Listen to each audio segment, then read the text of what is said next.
Добро вечер, во топ тема на ваша страна. Како да се стави крај на тоталитаризмот во урбаното планирање и градењето? Дали новиот клинички центар на иста локација е еднакво на сообраќаен инфаркт? До кога архитектите и урбанистите ќе бидат игнорирани, а политичарите ќе проектираат? Вечерва дебатираме со Мартин Пановски, Мишко Ралев, Иван Арсовски и Вангел Божиновски. Останете со нас, почнуваме веднаш по рекламите.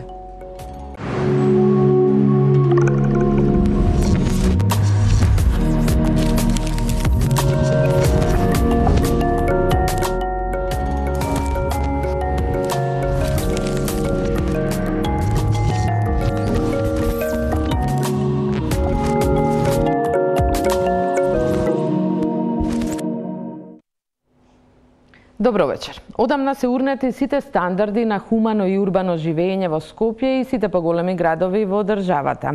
Архитектите алармираат дека властите и натаму не ги консултираат ниту за клучни објекти, како што е клиничкиот центар, но и на тамошното просторно планирање. За жал, од градот Скопје не ја прифатија поканата да дојдат на дебатата и да го кажат својот став. Па вечерва на оваа тема дебатираат председателот на Сојузот на Асоциацијата на архитектите Мартин Пановски, архитектите Мишко Ралев, урбанистот Иван Арсовски и архитектот Вангел Божиновски. Добро вечер на сите. Веднаш ќе почнеме со она што е најактуелно. Пановски, веќе излеговте во име на асоциацијата, алармирајќи ги властите, владата, додека размислуваат каде да го градат новиот клинички центар, дека на истата локација тоа би било еднакво на катастрофа, практично на она што сега го имаме. Која е всушност главната причина според вас зошто клиничкиот центар не треба да биде на истата локација во центарот на градот? Па едноставно е. Во моментов каков што е клиничкиот центар, каков што е сообраќајот, какви се пристапите, тој сега веќе не функционира. Значи не функционира ни пристап за возила за прва помош, не функционира ни во некој внатрешен транспорт на пациенти. Не мора да бидете стручњак за да видите дека тоа таму не функционира како што би требало да функционира болница. Тоа ќе ви го кажат и докторите и го кажуваат. Докторите ќе ги чуеме малку подоцна? Така да мислам дека нема потреба за голема елаборација зошто не таму. И на пресконференцијата денеска кажав, да, доколку видиме како граѓани, еве некако фела, дека се прави некој зафат кој што значи проширување на улична мрежа, тоа е спуштање на некои улици, па се направи некаква заобиколница околу самиот клинички центар и се возможат повеќе влезови во него. Пред се зборувам за влезови со прва помош, во моментот првата помош ви влегува низ влез каде што влегуваат сите пациенти и така натака, доктори вработени, студенти доаѓаат со возила. Значи клиничкиот центар вкупно кога ќе земете сите објекти таму кои што се наоѓаат, негдека бројат околу 10.000 луѓе кои што доаѓаат секој ден од сабајле на работа, учувајќи ги тука докторите, сестрите, професори, студенти и така натака, не вклучувајќи ги пациенти и луѓе за посета. Значи само вработени луѓе кои што секојдневно доаѓаат се 10.000. Еве да кажеме едно теоретско дека доаѓаат половината со автомобили. Тоа се 5.000 возила кои што влегуваат на еден, тоест два влеза едниот дом. Да, во проектот има катни гаражи. Да, али вие кога ќе имате катна гаража, колку сакате имате катни гаражи, повторно тие коли треба да влезат на еден ист влез. Значи треба да ја почекаат таа рампа да им се отвори и така натака. Една работа со катните гаражи кои што цело време многу и претходната власт ги сакаше да ги кажува, е дека ќе направиме катни гаражи. Супер, катните гаражи секогаш привлекуваат уште повеќе возила. Ме разбирате? Значи на Водњанска улица, како сега каков профил има, сега е закрчено. Кога ќе направите можност за 3.000, тој што доаѓа сега со такси или доаѓа пешки ќе каже да, можеби ќе најдам паркинг место.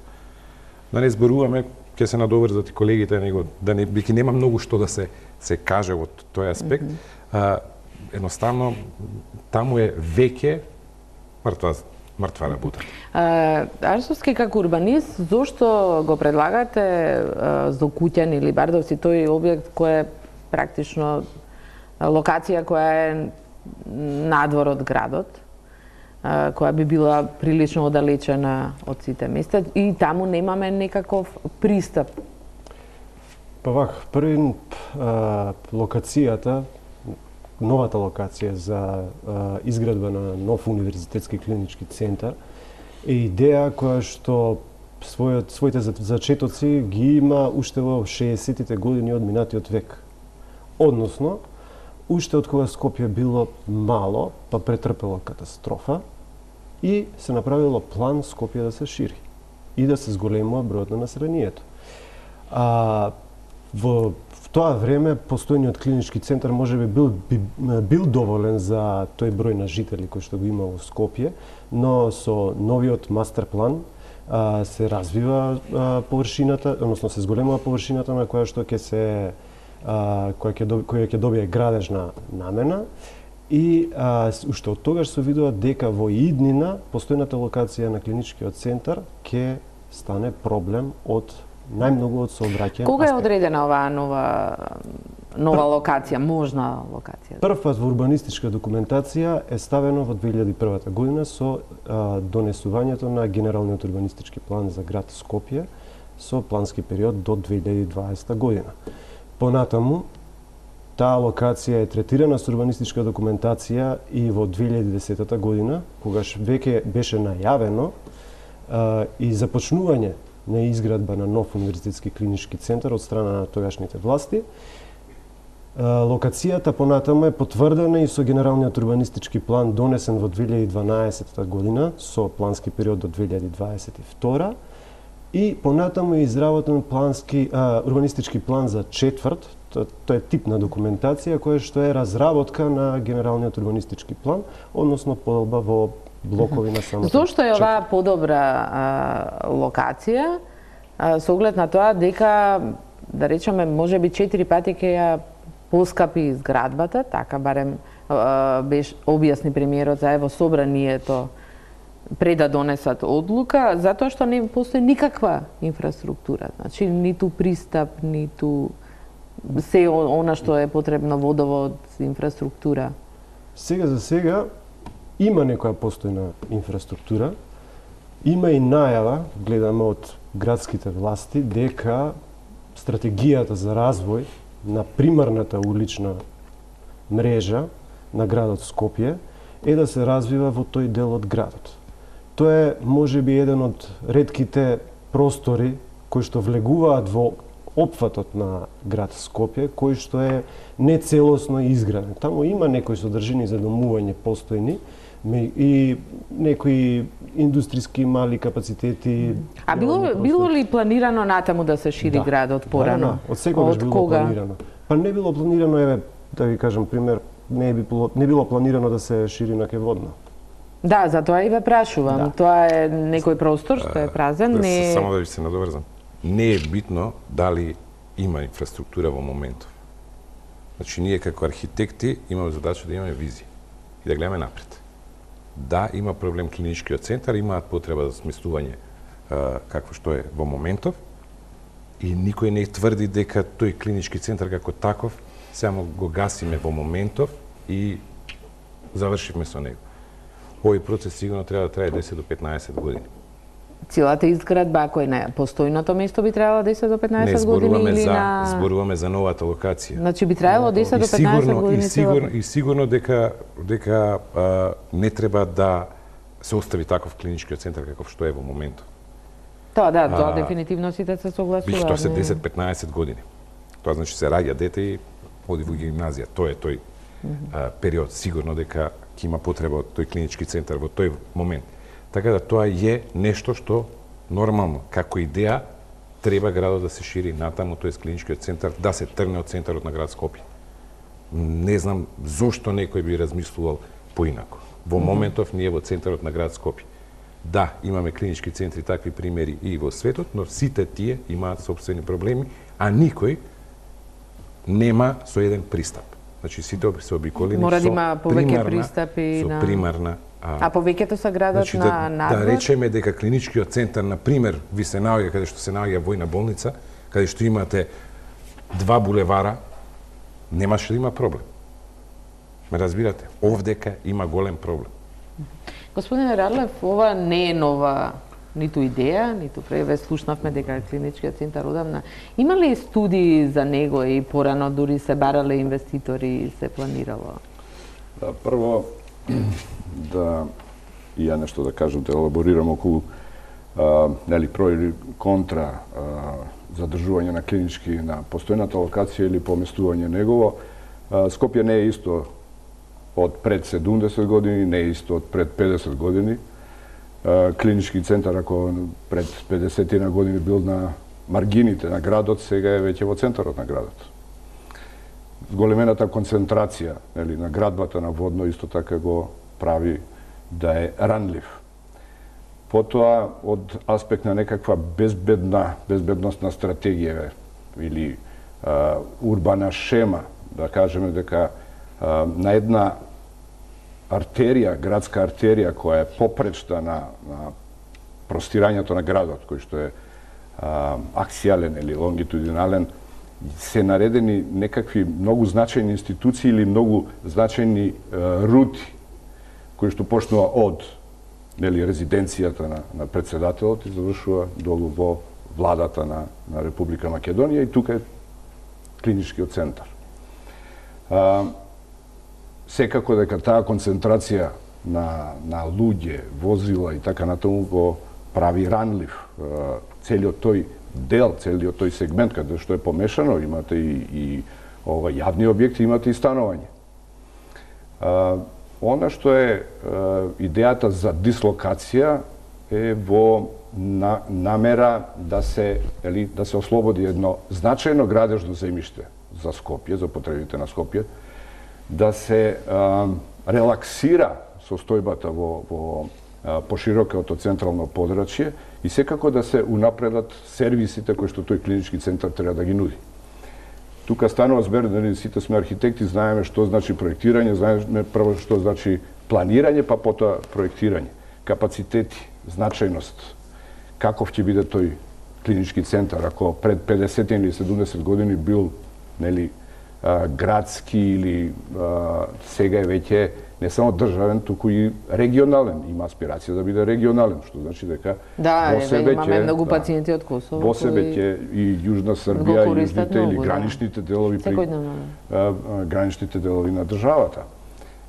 Со тоа, пристапноста е еден од битните. Пристапноста не само заради комфор, него пристапноста заради основната дејност да се превенира или да се спаси живот, да се превенира болест или да се спаси живот. Правени се физибилити студии, токму нарачани од оние кои што требало да го финансираат или да го кредитираат од Банка на Советна Европа, во која што учествувале и наши стручњаци, но и странски стручњаци, каде што заклучокот е недвосмислен дека е потребно и дека би финансирале, односно кредитирале капацитет или комплекс надвор од овој сегашен. Неколку аспекти кои што одат во одбрана на ова и покрај поголемата зголемената цена, се разбира, затоа што може би од нула или од, не сум економиста и не ги знам тие параметри, но токму од аспект на функционирање. Значи, ние велиме во архитектура, ако правиме некаква реконструкција, налагаме, проект за реконструкција имаме и потоа имаме еден проект што се вика проект за рушење. Во кој што вие морате да ги испроектирате, предвидите сите чекори како ќе отстраните нешто во жив контекст. Што значи дека тоа отстранување на стариот комплекс е од, да речеме, од градежен аспект небитен, лесен или не знам што, но од аспект на имање сега таков еден зафат, а при имање на функција која што мора да се одвива. Мислите доколку се гради на истото место, во исто време ќе треба да... Во исто време треба да има, да функционира и да се гради. Што, видите, ние не можеме да пренесеме еден политичар низ град, а да не дојде до општа запушување на артериите на градот, и тоа брзо и со коли, а камоли една значајна механизација. Што значи дека при мерењето на про и контра, односно факторите, не е само инвестицијата, односно финансискиот фактор. Затоа што нели велиме веќе се поминати, не знам, над 60 години од овој клинички центар. Што значи дека ако има некоја трајност, како се вели, објектите од аспект на градежди што минимум 50. Не, тоа е видливо дека одамна има поминато време. Да. А што велато вие ја спомнавте студијата на Советна Европа? Таму која беше сугестијата? Таа у суштина никој мислам дека од нас ја нема видено. Мислам дека господин Релев не е јавно, мислам вака во разговори, јас сум доздал во некакви разговори со некој. Која е таму сугестијата? Не сум учествувал, туку едноставно во разговор со одредени колеги. Таа е некаде околу 2011-2012, токму кога се барат овој кредитните линии. Ја имам, мислам, видено. Добро, и кој е таму ставот? Презентацијата на таа студија беше на 26.10.2010 година. Тоа беше прес до јавноста и до медиумите. Таму се сугерира на истата локација? Не, таму се сугерира надвор. Таму се сугерира дека овој простор и овие градби на постојната локација едноставно не ги задоволуваат капацитетите за стандарден здравствен клинички објект. За тоа се зборува. И од таа физибилити студија понатаму е произлезена планска програма за почеток за изработка на детален урбанистички план, кој што за жал е прекинат. Господине Божиновски, кој е вашето мислење? Еве ги слушнавме вашите колеги. Па вака, значи од она што јас го имам како информација, помалку знам за оваа работа од колеги. Да, сите власти до сега, иначе и минатата и сегашнава некако како да сакаат на истото место да ја градат. Тоа е исто интересно и јас би сакал да во оваа емисија има некои од поканетите од градот. Да, и јас да имаше сакав и беа поканети, меѓутоа од стручните лица кои тоа го препорачале, затоа што не може сам градоначалникот да подпише одлука дека тоа треба да остане. Владата ќе ја донесе одлука. Не, за да ја донесе таа одлука мора да има како нас исто така колеги кои имаат определена аргументација во врска со ова. Ова се што е кажано, се гледа дека кај постоечката локација има недостатоци. Но ова мене што вака ми е знак прашање. Изборот на таа локација, што е кај Злокуќани, дали е добро проверена? Затоа што нам таму ни се случиле некои работи. Знам дека требаше да се направи баш кај Злокуќани, сега не ја знам точно локацијата. Од еден наш професор една ексклузивна стамбена населба за побогати клиенти и таа се прекина во моментот кога се откри дека станува збор за правење нешто врз археолошки локалитет. Да, има таму и во близина, нели, спаѓа во таа Азовски, да.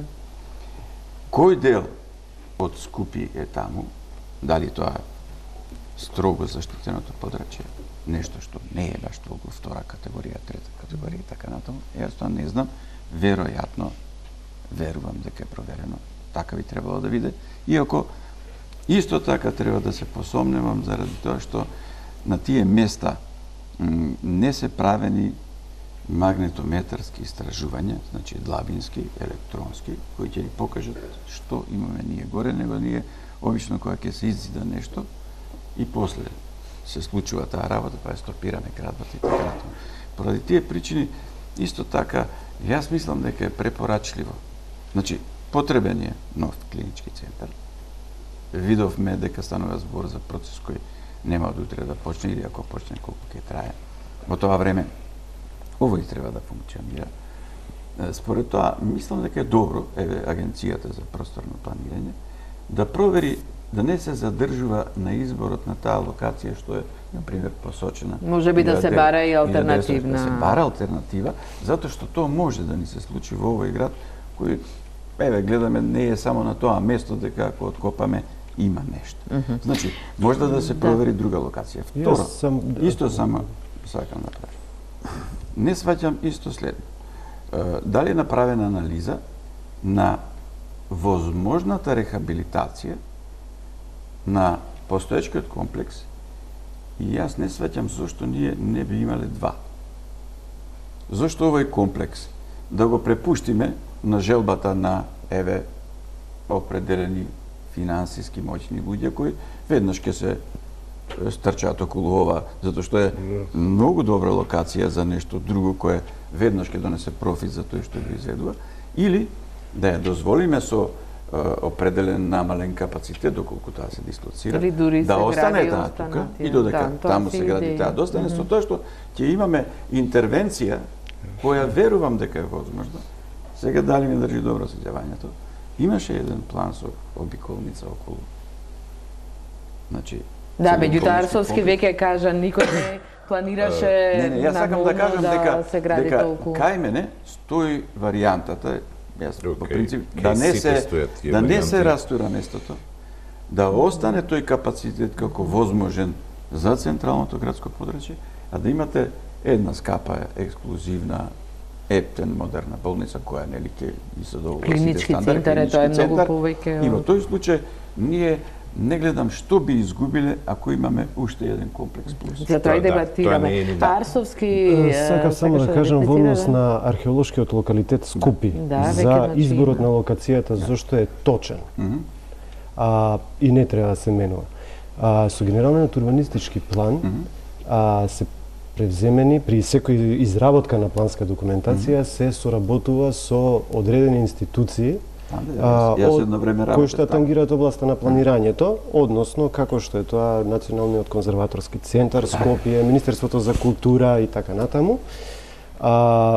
И се добиваат дигитални податоци во однос на строго заштитената зона на археолошкиот локалитет, како и неговата контактна зона. Верувајте дека тоа е огромна површина, споредбено со она што е визуелно на површината.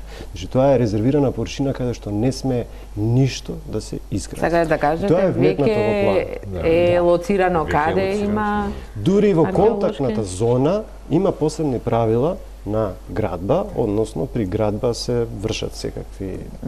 Пред да продолжиме да слушнеме, да ќе продолжиме. Само да кажем во врска многу кусови. Значи, би требало ние како архитекти, ако сме во да речеме агенцијата за просторно планирање, да собереме нешто од искуствата. Например, имаше еден проект кој се однесуваше на крајбрежниот појас на Охридско езеро, кој требаше еден инвеститор многу богат да го прави, и тоа се стопира точно заради тоа што во агенцијата дојдоа некои податоци дека тука тоа е возможно, веројатно имаш можност како урбаниста која е трета категорија заштитено, па дека не е прва, дека нешто може. Но таму се види дека постои археологија и тој проект се стопира и покрај други причини, меѓутоа и покрај оваа причина. Значи, треба тоа да се внимава. Се надевам дека тоа кога ќе дојде да се сели, се разговараме за други работи, разговараме дали треба да се пресели и се слагаме дека треба да се пресели. Добро, меѓутоа имаше идеја, треба да се направи центар, а ова да не се преселува. Ова нека работи. Објекти, оние во центар не мора да му се дадат, како држава може да кажете, дури нема да бидат болница. Објекти ќе ги пренамениме во култура. И ќе видат во централно градско. Што ќе се случува со нив, значи, со нив можеме да разговараме, тоа и ни е целта, како архитекти да влеземе во таа одлука, не да оставиме било која влада зборува. Сега го трнавте, не послушавте и сега ќе чекаме од владата да каже што. Не. Меѓутоа, владата не ве консултираше. Владата, и како и секоја влада до сега... Ниту предходната, која донесе одлука еднаш да се гради на старата, на истата локација, меѓутоа она сега што беше исто пракса, што се наметна со Скопје 2014, да не се вметне никој, значи да се каже дека ние ќе го правиме ова денеска, и дечки, еве ви го исцртајте го. Како извршители. Како извршители, таа пракса и сега проаѓа. Еве ќе ви кажам како проектант, кој ќе ми а има такви што доаѓаат. Мартин, еве ви куќа, ние сакаме ваква да биде и цртајте ја. И викам, ако сакате таква, повелете и цртајте си ја сам. Макар што е за приватни збориме, значи, нарачатели, не зборуваме за значи, тоа е едно, како да ви кажам, од буџетот. Тоа ви се буквално се осеќате многу непријатно кога ќе ви дојде. Значи, човек со таква идеја. Ова е само поголем размер има. Како асоциација на архитекти, јас стварно би сакал веќе да не се занимаваме со работи кои што ги прави било која власт. Доколку ние сме вклучени како ФЕЛА, не зборам асоциација, нека биде факултет, нека бидат луѓе кои што се вработени во град Скопје, но да ги знаеме кои се тие колеги наши, кои што се вклучени, ние не ги знаеме. Тогаш нема да имаме зошто да реагираме. А тие ја советуваат и градската како здруженија во другите земји повеќе се реагира на приватни инвестиции. Каде што некој сака да изгради нешто. Затоа што владата, рецимо, не може тука да реагира. Ние во моментов 10 години се занимаваме буквално секојдневно со што се занимава. Да. Ќе продолжиме оваа дебата и пред да завршиме за клиничкиот центар да слушнеме што за тоа мислат лекарите и оние кои раководеле со клиничкиот центар, да видиме анализата на мојот колега Павле Беловски. 92 хектари, 16 фудбалски терени за новиот или сегашниот 4 пати помал простор каде е лоциран клиничкиот центар Мајка Тереза. Предходната влада пресече лента, обезбеди кредит, но за 3 години не отпочна изградба на една нова зграда. Актуелната пак најави дека за 2 недели ќе се знае судбината за новиот клинички центар. Повеќе од 4 децении доградби, поправки, стеснет простор за целосен хаос во 2018-та. Ова е денешната слика или секојдневната мака низ која поминуваат пациентите. Редици колонии и неповрзани клиники со ходници за лекарскиот персонал. Топ тема на ваша страна ги праша оние кои најдобро ја познаваат историјата на клиничкиот центар во Скопје. Според поранешниот директор доктор Андреј Арсовски, потребно е целосно нов објект, бидејќи на сегашната локација нема повеќе пристап, место за паркирање и можност за доградби. Може некои поправки да се направат, корекции, меѓутоа тоа да се реши реално, радикално како што треба да биде, и тоа е невозможно. И трета работа што малку луѓе знаат, тоа е подземната состојба. Значи, подземниот катастар таму не постои, кој како доградувал објект низ сите овие децении. Сето тоа е надградувано, не функционира, застарени инсталации кои што со еден современ објект од пред се медицински тип не може тоа така да функционира.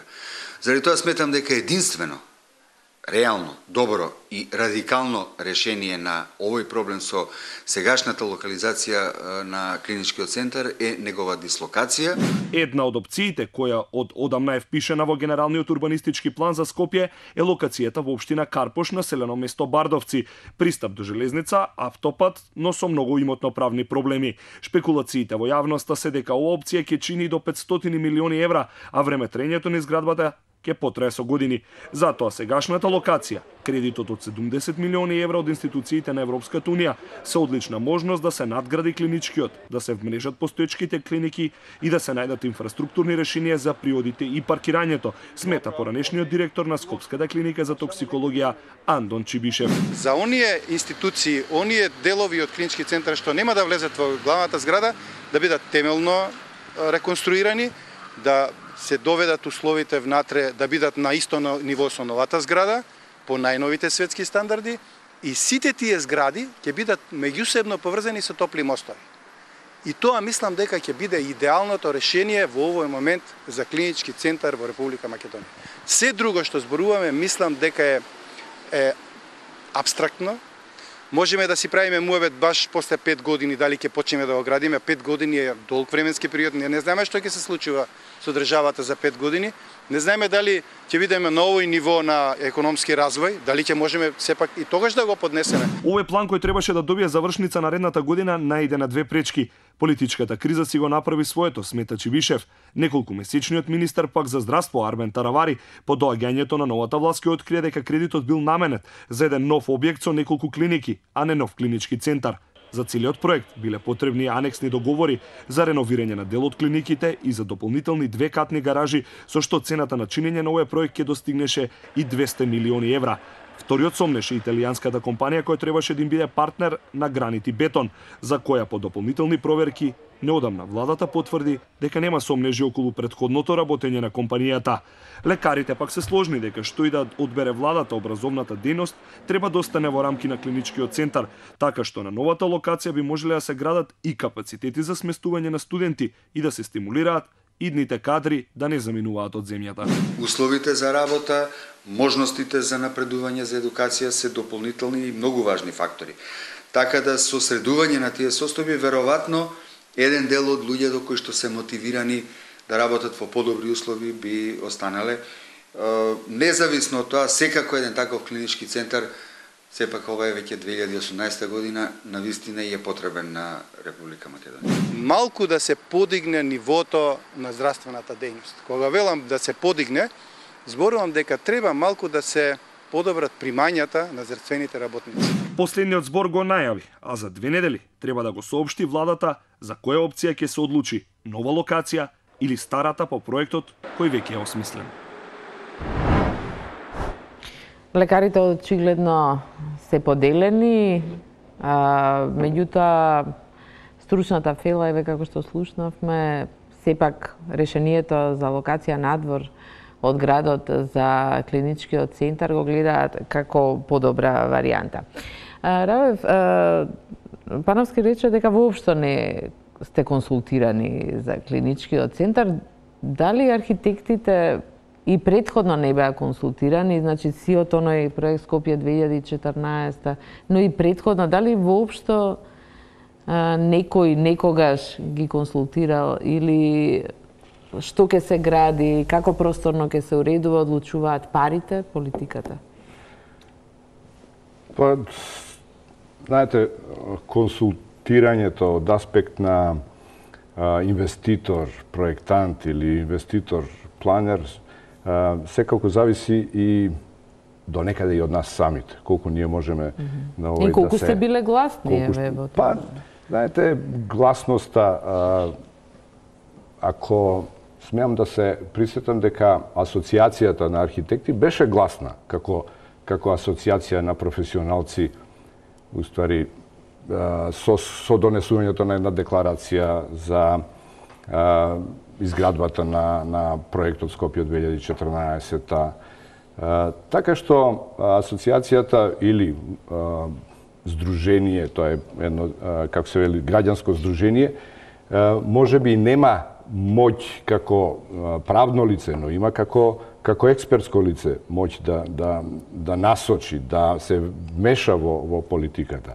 Но сепак мораме да признаеме дека знаете, ние сме архитектите и во, како што велат колегите, и во една обична во еден обичен процес на проектирање на, да речеме, индивидуални или приватни објекти сме некако као нужно зло. Човекот кој што мора да потпише одредена техничка документација за да помине во општина и да се добие одобрение за градба. Така да некаква институционална поврзаност помеѓу професијата и еве да кажеме и државата, нели, не политиката, туку државата, е прекината многу поодамна, не е сега. Не е сега.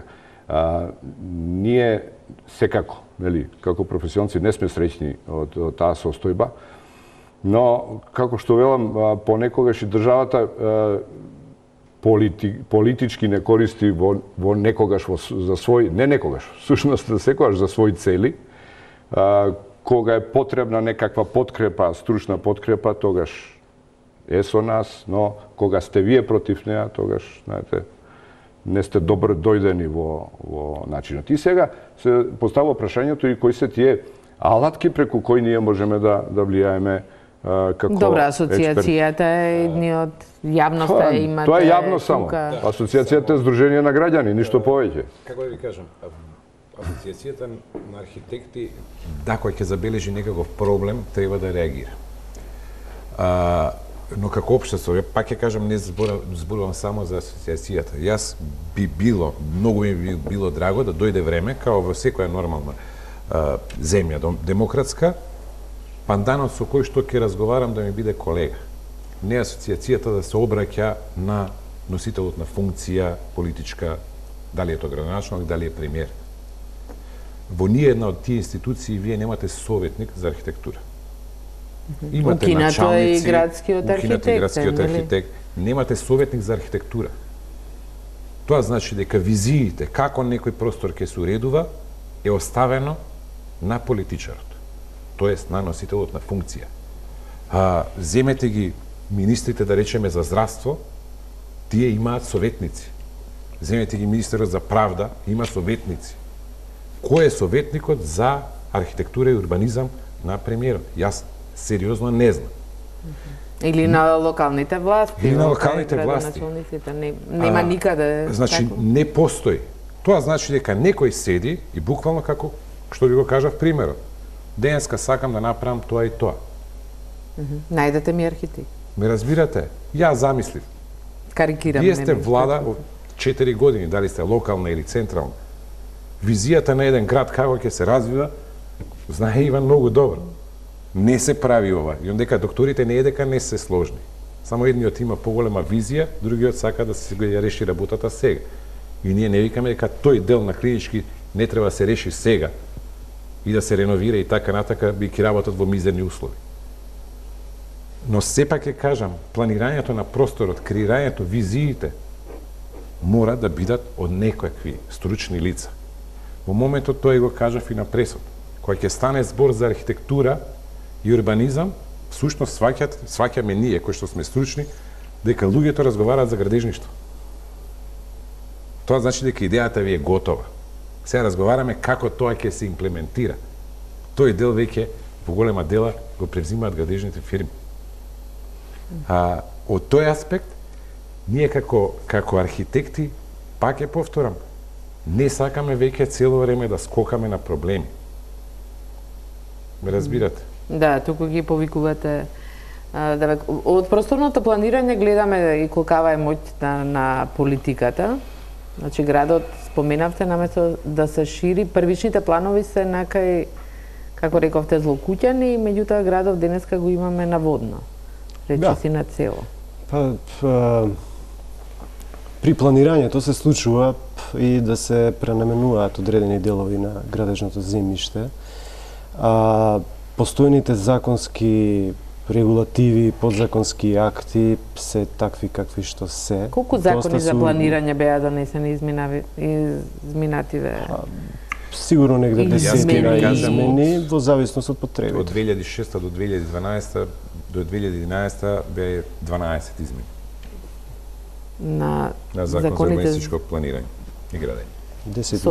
А целта беше? Целта беше да се направи Скопје 2014. А само за Скопје 2014? Сите тие измени беа само за да се направи Скопје 2014. Извини што те прекинувам. Тоа се истите измени, исти број на измени има од 39-та, тоа ви од првиот закон во Кралство Југославија, првиот закон за градење на ова тло од тој период. Од 39-та до 2006-та имаше исток број на измени на закони за градење и урбанистичко планирање, колку од 2006-та до 2011.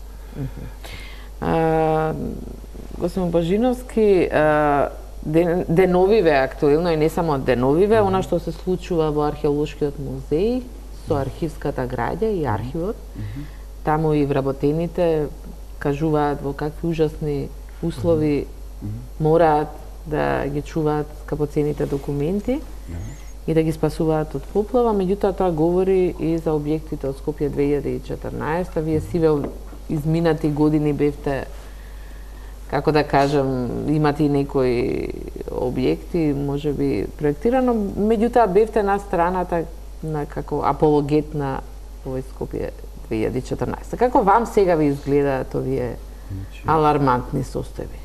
Мојот став, кој го искажав во моментот кога беше покажана анимацијата на Зафатот 2014 во Александар Палац, не сум го сменил до денес. Но во текот на изведбата на објектите, јас имав јавен настап и зборував за квалитетот и начинот како се прават објекти. Че во таа смисла, јас и тогаш сум ме почувствувал таа работа, дека треба по-квалитетно да се гради, сум обрнал внимание и тоа се разбира си имало своји последици. Но, јас ќе се навратам нова важно ми е да кажам нешто во врска со организираниот сојуз на архитекти. Значи, може сојузот на архитектите да има влијание врз власта и да биде далеку попочитува. Но се бара поинаков пристап во организирањето на сојуз.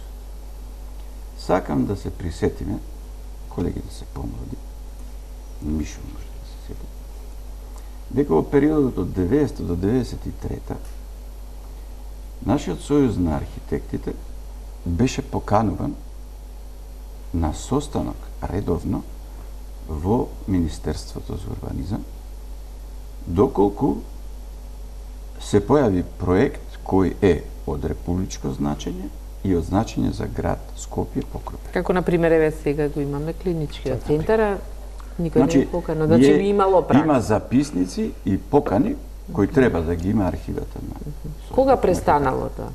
Тоа престана некаде 95-та година, кога во 95-та година се случи нешто што е далеку од логиката внатре во Сојузот, блиску е до некаква суета или не знам што, се прогласи дека има два сојузи и дека ние... Значи, да скратиме малку, судир меѓу судир внатре во професијата. Архитекти, меѓутоа... Тој судир трае до ден денес, иако нема логика. Каков судир? Се извинам само, каков судир? Вака, судирот беше дека постојат два сојузи. Не сега денеска каков судир има. Помеѓу кого и помеѓу кого? Постои еден судир во кој што има председателство на Асоцијација на архитектите и има, јас верувам, членство кое учествува и учествуваше во Скопје 2014. Не знам. Еве јас ви кажувам зашто го кој е бројот на дали сте вие член на Асоцијација на архитекти? Прво прашање. Не. Тоа значи дека не ги добивате ниту еден имейл кој што кој е бројот на 500 архитекти во моментот. 500 архитекти во моментот. Зошто зимате и разговарате за Асоцијација на архитекти во 90-та година од некаква гледна точка тога што се случувало? За ваша информација, општеството од 90-та година до 2018-та малце е многу променето. И зашто си давате за право да кажете нешто за членството на Асоцијацијата на архитекти? Во моментот седите со председателот на Асоцијацијата на архитекти, седите со господин Иван Арсовски, член на управниот одбор и член на асоцијација, и со професор декан на архитектонскиот факултет на Американ Коледж, кој што исто е член на Асоцијацијата на архитекти. Единствено кој што не сте тука член, тоа сте вие. И викате дека има некаков раздор во асоцијацијата или не знам како го формулирате. Зошто го кажувам тоа? Не сте член. Види вака се. Или раздор во самата тема. Ја мислам дека темата... Доколку мојата цел на разговорот беше, доколку Асоцијацијата на архитектите ги собереше сите архитекти и застанеа сите архитекти зад ставовите на председателство на Асоцијата на архитектите, во тој случај ние ќе имавме поефикасно влијание врз подобар исход од овој градежен зафат. Од кој? Меѓутоа, Скопје 2014. Во Асоцијацијата на архитектите доаѓаа покани за членство во комисии кои одлучуваа за определени проекти. Така е.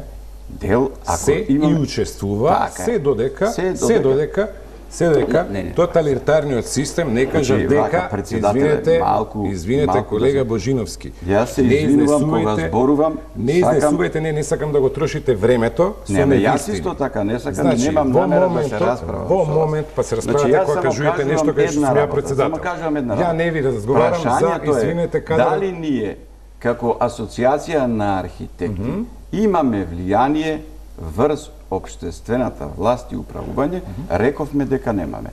Јас велам, имаше период кога имавме, тоа е периодот кога ние не се расправавме меѓу себе. Тоа време завршува. Многу е одамна. Тоа е 96-та, значи точно е дека не сте се расправале тогаш, затоа што немало Скопје 2014. Не, имаше и други работи. Кои? Не е само Скопје 2014, имаше други работи. Кои? Имаше изградба на Јужен булевар кој требаше да биде изграден од Ѓорче Петров до излез на градот, да беше направен само еден дел.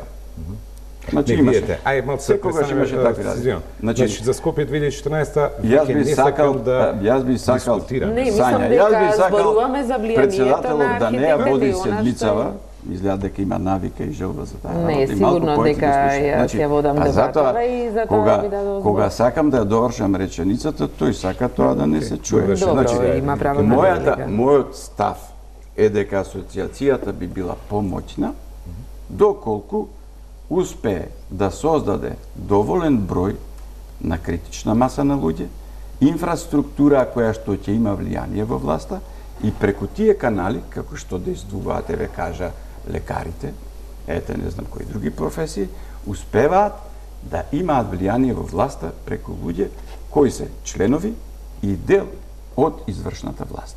Таа инфраструктура во тој момент беше во зародиш да ја направиме. Се случи расколот, се произведе една нејасна конфронтација помеѓу како две антагонистички поставени друштва и оттаму тргна работата наопаку и затоа влијанието на нашата професија во оние командни одлуки, бидејќи урбанизмот и архитектурата предходот на сите други игри е минорно. Само што едно прашање, би било подобро доколку тие конфронтации кои се нелогични се избегнат и да се направи една организација преку која ние ќе имаме влијание внатре во власта и тоа на сите чекори на одлучување. А не само по определени прашања да бидеме повикани и определен човек за кратко време да биде присутен на определен. Јас имам впечаток дека денешна пресконференција... Затоа пропадна, иначе, главен градски архитект пропадна токму заради нас. Само вака. Заради самите архитекти и разживинитоста. Инаку беше предложено и спроведено од нашето председателство. Да му дадеме на Панамски мост да одговори. Бијќи прозвана, да не искочи дека нема да кажам што имам да кажам, никогаш не кажав дека асоциацијата сака да има врски со власт. Мислам дека Јас не зборувам за зборуваме за влијание и да биде консултирана, да. На архитектите се насекаде, значи тоа си и на факултети и на така. Значи јас зборувам за сите архитекти, дали се членови или не, тоа е небитно. Аспирации, асоциацијата да има, да влезе во власта и да кажува што, нема. За жал, колегата Божиновски секогаш сакал да биде дел од власта, за жал, никогаш не бил. И завршувам со темата. Многу опак коментар, недоличен на сегашното. Добро, дали може да биде повлијателна асоциацијата доколку сите архитекти и да биде погласна? Јас, бидејќи... Сите архитекти. Асоциацијата на архитекти е здружение на граѓани. Добро, речи дали ќе членувате или не, тоа е ваш избор. Ние од тие години, да 90 години, како од извршители да станете... Во моментов имаме официјална здружение каде што ние би требало да функционираме, тоа е Комора на архитекти и инженери. Што е проблемот таму? Каде што и плаќаме чланарина, како комора се должни да се грижат не само за да добиеме ние овластување за проектирање, туку комплетно за се. И дел да се грижат. Очигледно има голем проблем во комората. Дури и они имаат проблем во комуникација со власт. Зошто? Затоа што 10 години наназад власта се однесува така како што се однесува. За оваа е нова, се надеваме дека ќе се промени тоа однесување. Дали докторите се здружени или не, и дали се баш многу успешни по нивното делување, не можам да тврдам. Нели мислите дека би можеле да направите и собствена комора на архитекти и тука да сигурно дека би требало да се случи. Идејата за комора потекна токму од нашето председателство и ние донесовме еден терк од УИА како се прави комора во земји во транзиција. Требаше долго време за да се направи таа комора и конечно се направи таа комора. Повторно не е јасно зошто следните председателства не успеваат со комората да најдат заеднички јазик за заедничко делување. Значи, јас можам да кажам определена идеја. Пример. Бака прашајте влезот во власта водите повторна емисија. Влезот во власт Okay.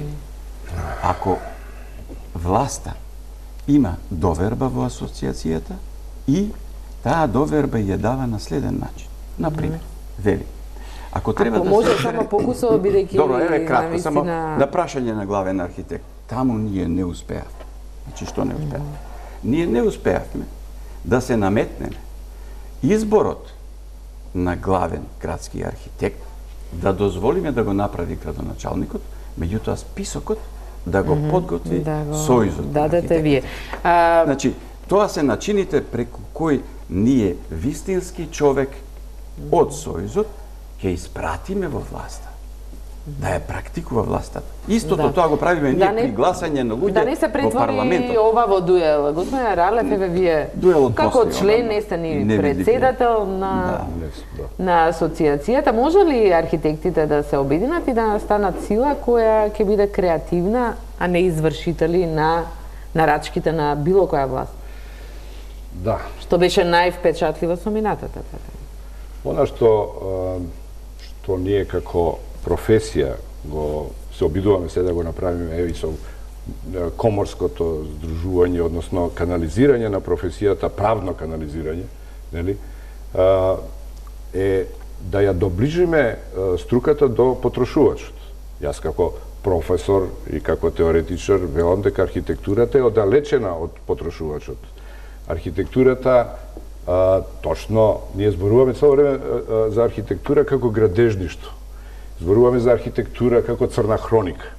Никогаш во овие не знам колку години уназад ние не зборуваме за архитектурата како дел од културата на оваа држава, на оваа поднебје или на овој народ. Оддалечени сме. Конфронтациите контра, про одредени движења, Скопје 2014, не знам, брутализам, не знам, едно и не знам друго, се произлегува од едно запоставување на архитектурата и како дел од историјата на уметноста. Знаете, кажете ми кој денеска се бави со теорија на архитектура, еден до двајца. На историја на уметност не постои историја на архитектура.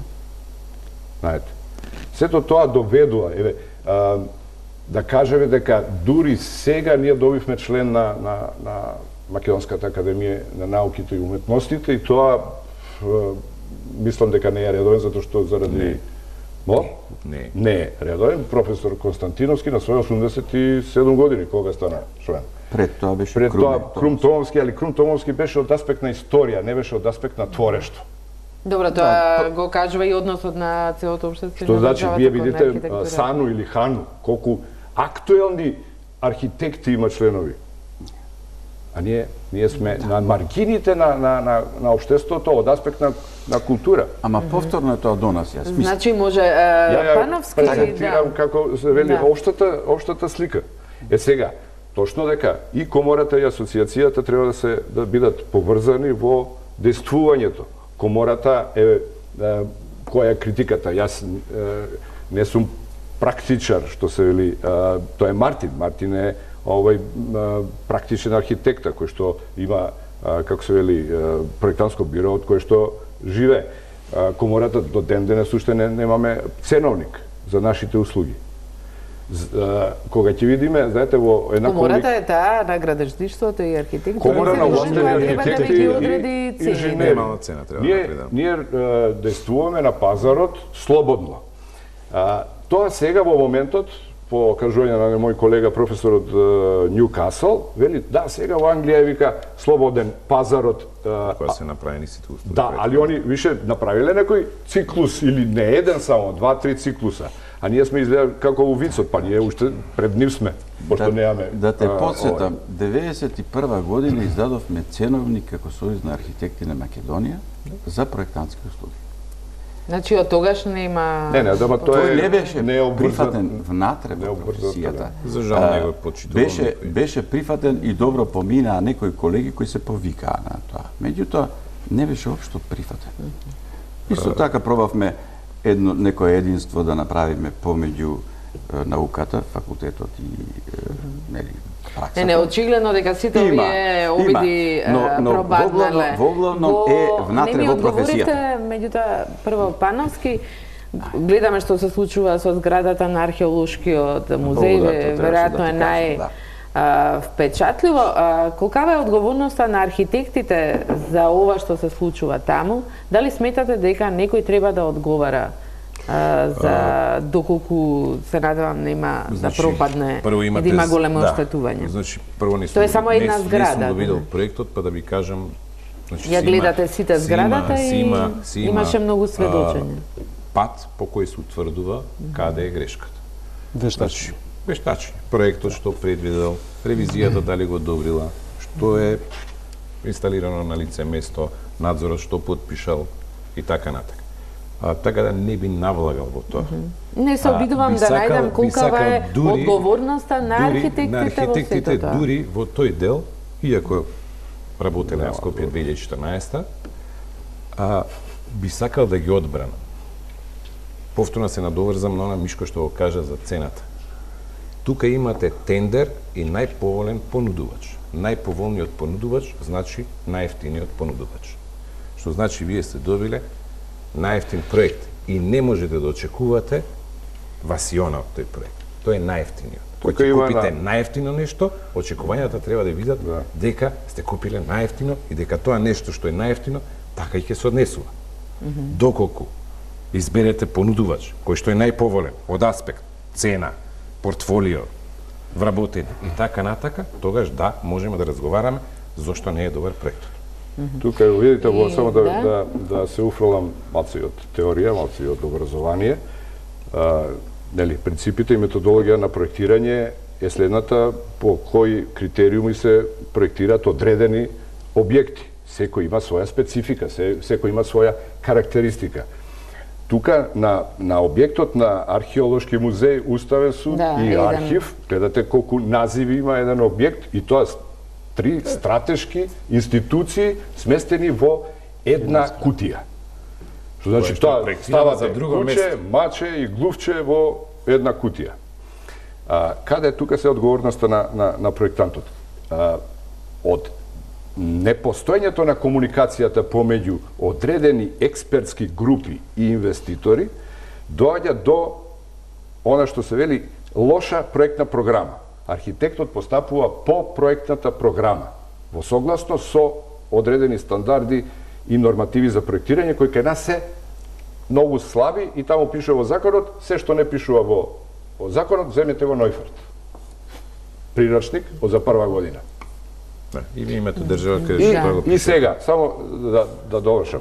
Значи имате 3 тотално различни програми во еден објект, како да се смести, како да се тоа е, ја мислам дека проектантот и чим останал жив со организација на тие сите функции е добро. А ова е другото е градежништво, другото е тие што го изведуваат, сигурно мора да понудуваат и како се како ние. Да, изведувачите, јас ве прашувам само за архитектите и на Божиновски ќе мора реклами.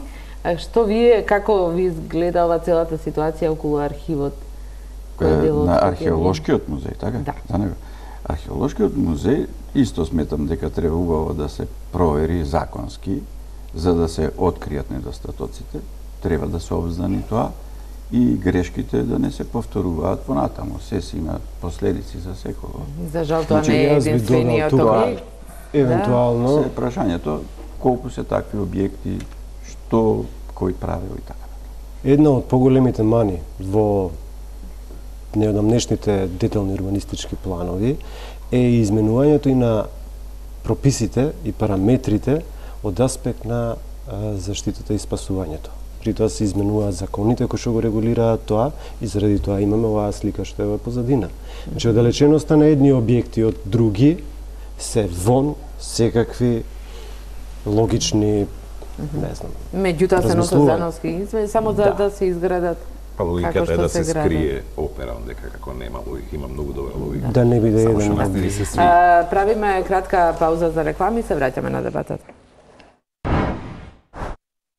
Семејството Шаипи од Тетово веќе 7 години живее без доволно светлини простор за влез во својот дом лоциран во центарот на градот. Пред нивната куќа на само половина метар оддалеченост, на тротоар изградена е повеќе катница, блокирајќи им го главниот влез и светлината и видикот од прозорците.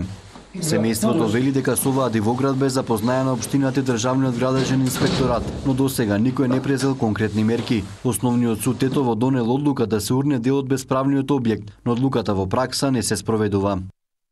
Ми е затворена влезната главна врата, која што мојата куќа е направена пред 40 години со сите одобренија и дозволи.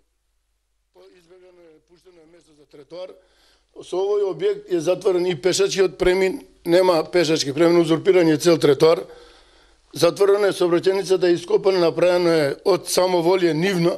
Ова е само еден од примерите во Тетово на неконтролирано градење без процедура и узурпација на јавен и приватен простор. Тетово гледано од птичја перспектива е целосно бетонирано со хаотичен урбан и сообраќаен хаос. Секоја ќоше се користи за изградба на објект, задушувајќи го и онака загадениот и претесен град. Голем дел од градбите се бесправни. Надиво се гради во подножјето и редовите на Шар планина, но досега властите немаат преземено никакви мерки, ниту имаат урнато некој објект. Тетовци велат дека повеќе не го познаваат градот. Па, зграде многу, зашто што да правиме. Дива градбе има многу, све има многу, доградбе. Ама нема кој да го заштити моментално. Сите си гледаат својата работа.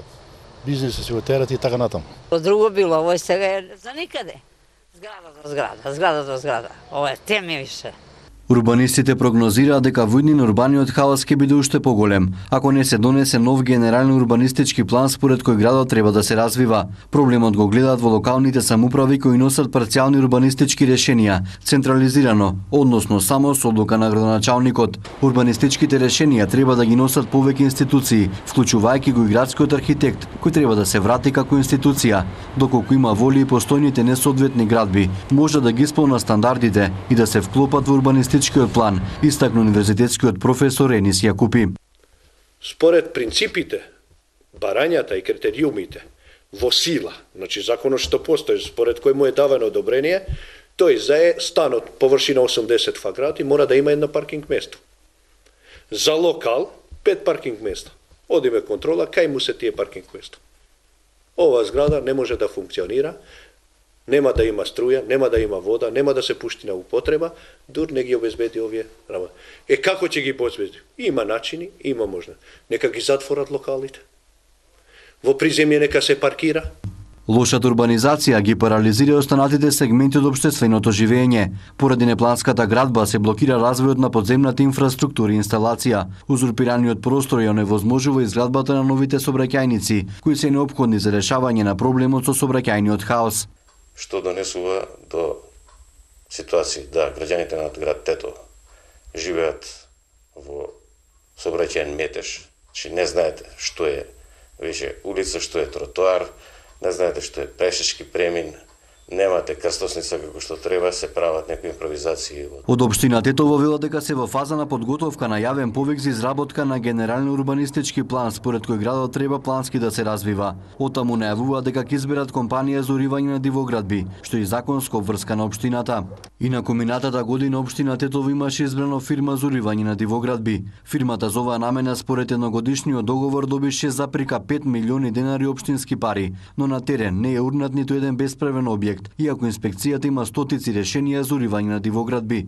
Во меѓувреме градот, каде нема донесено нов генерален урбанистички план, 15 години постојано се шири, населението се зголемува, а инфраструктурата стагнира. Нови улици не се отвараат, трите булевари не се пробиваат, а обиколницата за Тетово, која би го облажила проблемот со сообраќајниот хаос, остана само на хартија.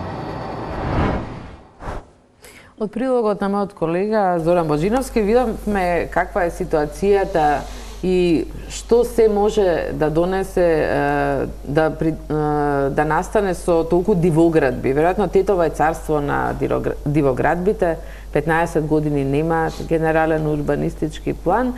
Арсовски во Скопје многу урбанистички планови, детални се носеа, генерални, сега повторно ќе се носат. Зашто се носат кога градот е веќе изграден, нели се вели урбанистички план за развој? Па добро, кога се изработи генералниот урбанистички план, градот беше поделен на четврти, 142 2/4. Тие се со големи површини кои што треба понатаму да со планови од пониско ниво да се поделат на блокови, на помали блокови со цел на оние што ја спроведуваат политиката на планирање на односно локалната самоуправа да има повише можности за регулирање на просторот, односно за уредување на просторот на помал зафат, односно на помала површина. Голем дел од претходните детални урбанистички планови пред да се донесе генералниот биле не се синхронизирани со генералниот, со новиот во сила као планот по високо ниво, не се синхронизирани и тие треба да имаат еден период на синхронизација, односно преработка, доработка и така натаму, за да можат да влезат, док се усвојат да влезат во примена. Голем број на документација имаме, што е добро. Меѓутоа, многу е битно и каков квалитет има таа документација. Најбитната работа од она што треба да се спроведува во иднина, а што е пропишано со овие урбанистички документации, по мене се создавање на нови јавни центри во градот. Значи, не може само плоштадот и све околу него. Не може само околу плоштадот го имате водно и сега најатрактивна локација е вода. Ке изградите клинички центар. Клинички центар е јавен центар од 5 степен. Тоа значи дека е центар кој што значи и на градот, меѓутоа и на државата. Такво нешто е, например, градскиот стадион. Такви јавни центри и инфраструктура треба да бидат приоритет. Значи, сообраќајна, комунална, градби од инфраструктура треба да бидат приоритет. Но урбанистичките планови изгледа дека беа како за легализација. Урбанистичките планови најчесто се мисли дека се однесуваат за цртање маркици за згради. Не.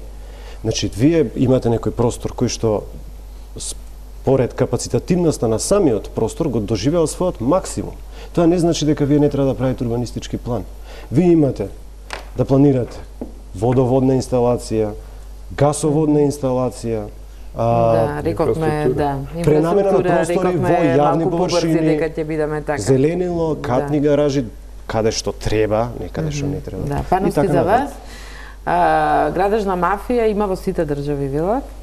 Со волку градење добивме многу градежни моќници, како архитектите кои практично зависите да не бидете уценети од моќниците, а сепак да бидете влијателни во она што се гради. Видете, лично зависи дали проектирате за тие моќници, лично јас не проектирам, бијќи цените на проектите што ги даваат се минимални. Така да лично не зависам од нив.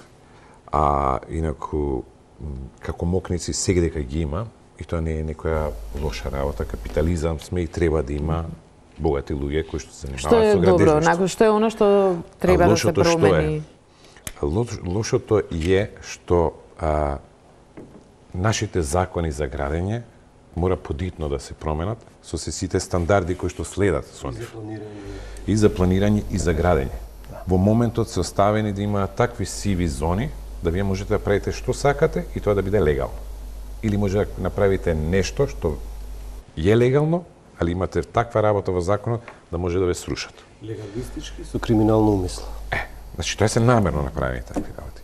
Вие имате дивоградба, тоа е еден термин кој што на англиски нема термин како кај нас дивоградба, е illegal construction. Да споменам дека легализацијата е продолжена и од обично во англискиот јазик за секоја работа сакаат да имаат чист збор. Ова ви е описно, бидејќи таму не постои тоа. Постои само кај нас, за постои во Италија, значи најголемиот скандал е во Палермо. Значи каде што има некаква мафија, таму постои и ова. Дивоградби. И кога беше законот за дивоградби, знаевме и мислам се знаеше дека тоа не е и нема да престане, иначе вака како идеја супер, да, сега ќе ги легализираме и од утре нема. И во суштина им даваме на луѓето да си градат сами и после само ќе им даваме легализација. Едно куцо прашање за Божиновски, различни за сите. Се градат многу огромни згради, висококатници, дали треба да се запре или треба да продолжи Скопје да се гради нагоре? За Скопје, јас секоја сум зборувал, за мене, ако Скопје се проследи како историски континуитет и феномен, тогаш мислам дека љубовта и на архитектите и на оние кои се жители на градот ќе порасне и многу ќе повлијае и ќе биде поефикасно отколку секое друго законско решение. За подкревање на високи згради во Скопје никогаш не сум бил. Не сметам дека тоа е неопходно. Мислам дека е поважно да се ограничи растежот на Скопје. Дури јас би се заложил и сегашниот атар на градот да се намалува. Значи, тоа е за мене решение за многу проблеми. И господин Ралев, кога ќе видиме во Скопје модерни и современи згради? Заглавени во овој барок, веќе гледаме само на слика што се градини светот. Има и во напуштите го малце центарот, мали приватни објекти, да. Има и поголеми и позначени објекти од со современ архитектонски израз, ако го напуштиме нели центарот на Скопје.